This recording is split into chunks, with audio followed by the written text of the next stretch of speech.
Hey guys, we are doing another day of Combat Saturday indoors today. The air quality outside is really bad, and this time of year I also get bad allergy reaction from grass pollen. It just messes me up. So, anyways, I'm not feeling the greatest right now. Okay, I don't know if you can hear my voice, but I'm sneezing like crazy. So, anyways, I want to go over just a couple of concepts and basics about the wooden dummy. Okay, I know a couple of you have told me that you bought a wooden dummy recently. Okay, and you're not really sure how to use it. Okay, so let's just go over a few things. All right. Now, first of all, a wooden dummy. A lot of people think that it's exclusive to Wing Chun training, but that's not true. All right, anyone can use it actually. All right, it's all about you know like it's really more about the concepts and going towards the center here. Okay, keep your eye on the prize. That's really it. Okay, you can practice angles. You can work on flow. You can do a lot of things with it. Okay. Now, of course, it does work great for Wing Chun, but you can use it in other arts too. I'm going to go over some of that. Okay. So first of all, the structure of the dummy. Okay. Now here, let me just here. I'm going to change the angle. You need to see this a bit better. Okay, now you look at the dummy. Of course, you've seen it in many videos, but you can see there, um, you've got two arms on the top. You've got one arm in the middle, and then you got the leg. All right.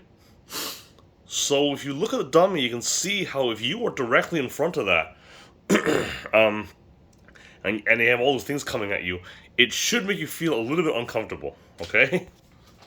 All right. So back there again. Okay. Yeah. Oh wait a second. All right. So you don't want to be directly in front of it, but you see how the arms are actually angled outwards.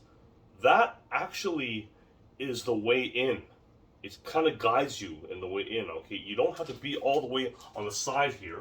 Okay, all right, because it's gonna if you take too large a movement when you're angling towards your opponent. Generally speaking, you take too large a movement, it can the opponent will see it. All right, you give yourself away too much. You want to have very subtle movements, especially when you're very close at that. Okay, um, and when you're farther, of course, you can be seen as well. Okay, now there are some exceptions. Okay, if you do the Tyson switch, the hop steps, the cuss diagonal shift, where you make a sudden change, yeah, that's so quick. You can get away with it, and then you got to hit right away. Yes, that can work. But generally speaking, though, when you go in, you want to be just enough to get a job done. Like you're dealing with like this much. Like this is not enough, and that's enough, right? So, all right. So you don't want to be here. So come in here, and you want to be there. Okay. So the thing is that it's not only used in Wing Chun, but if you look at good boxing entry, okay, they are often done with angles as well. All right. So if I were to come in, I might step off with my foot here and do a lead hand, and then I got on the angle here, and then I can do a shovel hook, right? Okay. And then from here, I can practice like the cover, right? I can also I can do a little lap style. We call it a grab here as well, right? Although using it on the outside arm like that structurally isn't that good because your arm has a and that's where you have to think a little bit, fourth dimensionally, I guess, third dimensionally. I don't know. Okay, so the arm coming, the arms are coming out like that, right? So the arm coming this way, right, is really the guy's right arm, and the arm coming this way is really the guy's left arm. So here, like that. I might bang, bang, right, bang, bang, bang. See, right? So if I do that, if I do a punch there, a slip here, and I want to grab the arm there, I'm going to grab this arm instead. Bang, only for a second. So when, and then, right? So there's one. I can go bang, coming here, and then here, and keep going. And you see how the arm, just because the arm is there, because these arms are here and my arm is here, it teaches me that kind of constant checking and hitting. We call this the fan sao, replacing hands. So I'm here.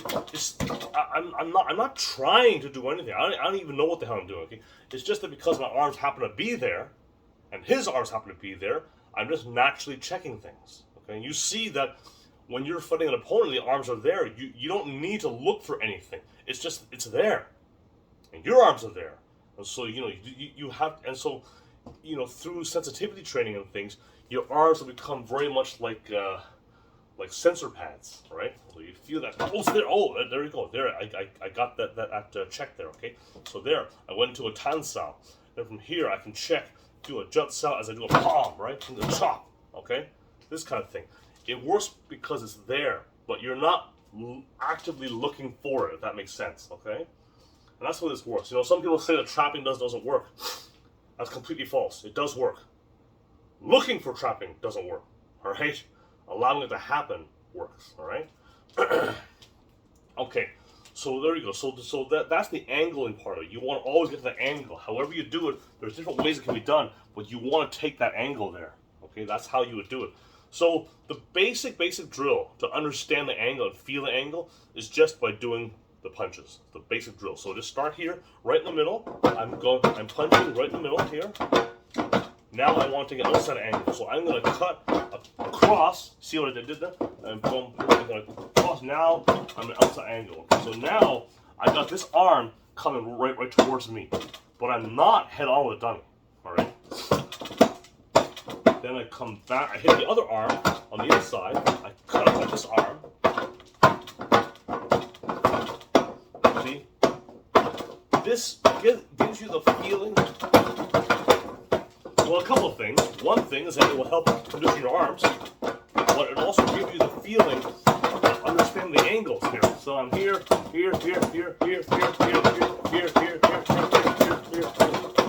right?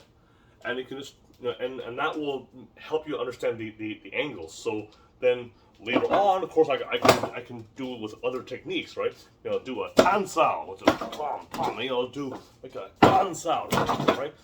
But you're going to understand the correct angle. That's the thing, right? Understanding understanding the angles is really what it's all about, and also the range too. A lot of people have a bad habit. A lot of people don't spend enough time with this drill. They want to get into all the fancy stuff. This is too boring for them. All right. But you see how when I'm doing this drill, it's also teaching me to stay within range. When I take range angles, I don't want to move away from my opponent. I don't want to be doing this. I don't want to come away from my opponent. Why would I do that? If I'm in, I want to stay with the opponent. I want to get closer. Bang, I want to get closer to him. All right, nail him, and then from here, right, bang, bang, bang, bang, right. You want to get closer to the opponent. All right. So people get so concerned with doing all the fancy moves. I mean, I've seen this kind of shit where people will do here, but come back away like this, and then they'll come back in. Okay, why the hell would you back away like that? It's a violation of the principles. Okay, if I'm here, I'm just gonna come right in here. I'm already here, right? I'm taking an angle. I'm there. Okay. All right. So that's the thing. So angling is the angling and range are the two important concepts. Another one is that you don't want to have a 1-2. You want to be one, okay? Sifu Carl. When I used to work out at Sunny Tang Martial Arts before, and Sifu Carl was there, and I used to do the wooden dummy, and he wouldn't even be looking at me, and he would say, "It's wrong, it's wrong." He had a thick Jamaican accent. He goes, "It's wrong. No, fix it." And I'm like, well, how the hell is he though? He's not even looking at me.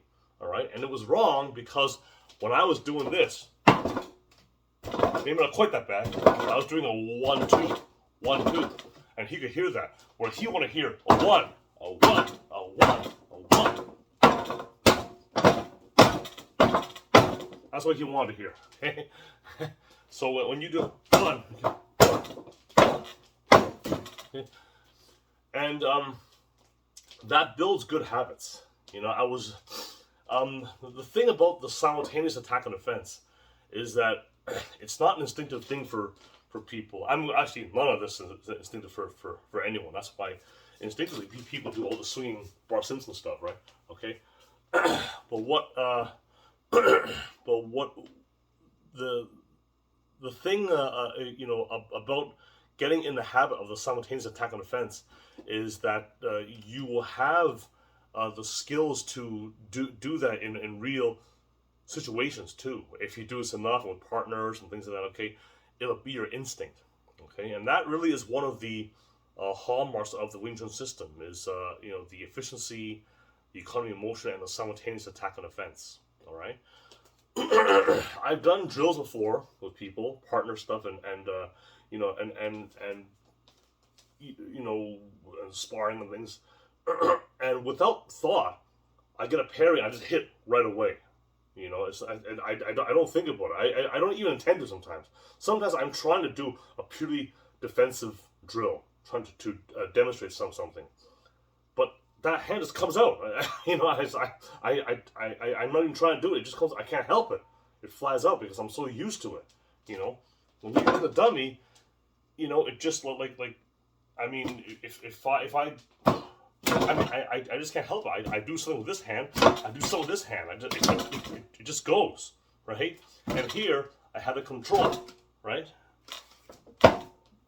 Where you always have that that feeling of both hands doing something. You don't ever want to have a dead hand, all right? So that's the other thing that the dummy can teach. Okay. All right. So just a couple of drills. Okay. The punching drill, we already did that, okay? Change side to side, right? And then we have tanda. Let's just do the tanda for now, okay? And you can be done inside arms.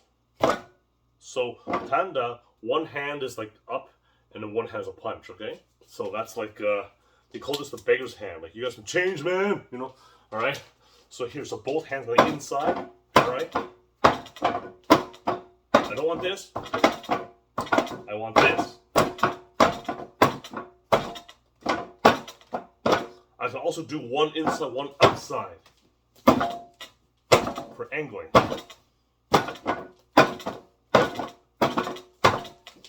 So basically I can do the same drill with the punching, but with this, I can go 1, 2, 1, 2, and then go outside. 1, 2, 1, 2. Or I can go 1, 2, 1, right? You can mix it up. All right, and yeah, that's a good way to get started with a dummy, and it'll help drive the principles home. Okay, and above all else, remember that these are not your target. As you can see with all these drills, you're going towards this, the body. That's your target. All right, you do like that the boxing entry drill too, right? Your target is here, right? Your arms are just something in the way, right? All right, okay, and yeah, that's the way you use dummy. Okay, don't be impressed by these guys you see on YouTube who are playing with their arms and doing all this stuff like that. They're always playing with arms. Don't and they're flowing really fast. Blah, blah, blah, blah, blah, blah, you gotta see. You need to see some hits, right? I mean, there's many ways that it can be done, right? But you need to see hits. You need to see the angling, okay, stepping in, and the simultaneous hits in the fence. Okay, that's what you need to see. All right. Okay. This bullshit when guys are doing this bitch slapping, it doesn't impress you one damn bit. All right. It's just to make people go, wow, look how fast he is. Okay. Doesn't mean shit. All right. If you don't have the structure behind it, if you don't have the principles behind it, doesn't mean shit. All right. So, anyways, there's a short primer on the wooden dummy. Okay. So, anyways, for my Canadian friends, enjoy the day. It's Canada Day. Okay. So have a good one, and see you guys soon.